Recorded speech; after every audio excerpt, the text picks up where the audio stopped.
Thanks for staying tuned.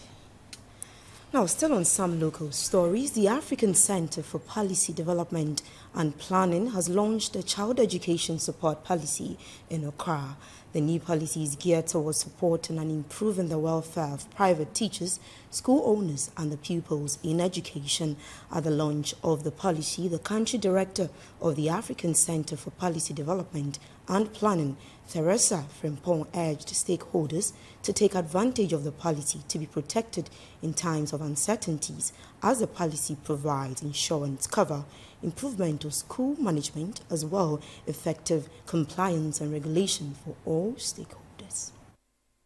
Education, they say, is the key to success. It also facilitates the development and growth of young ones into responsible adults that contribute meaningfully to the development of society.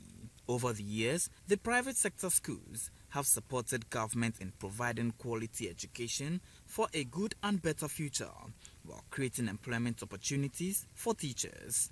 The private sector education plays an instrumental role in achieving the SDG Goal 4, which seeks to ensure an inclusive and equitable quality education and promote lifelong learning opportunities for all.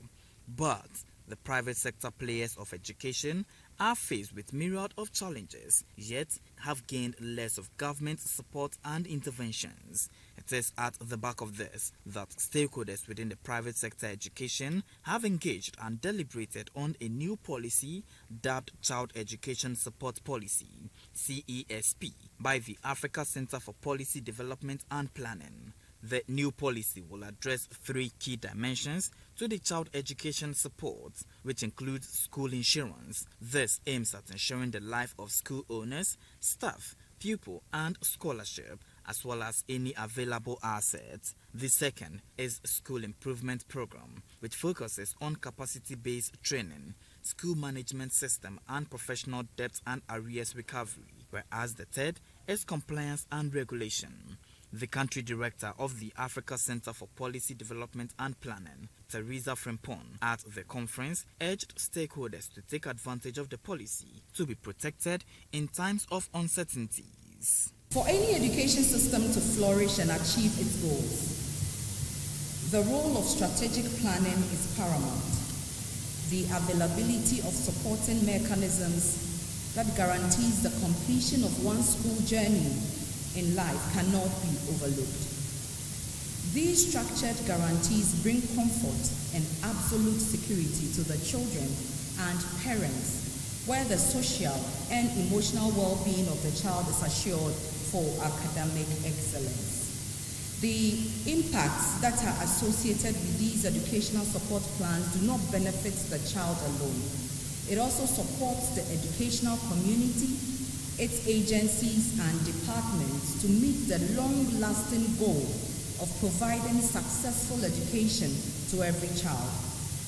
The immense challenges faced by private education practitioners, especially during the COVID-19 period, have called for attention of educational stakeholders to build robust and strategic systems that have the capacity to combat emergency situations that threaten the sustainability of private sector education.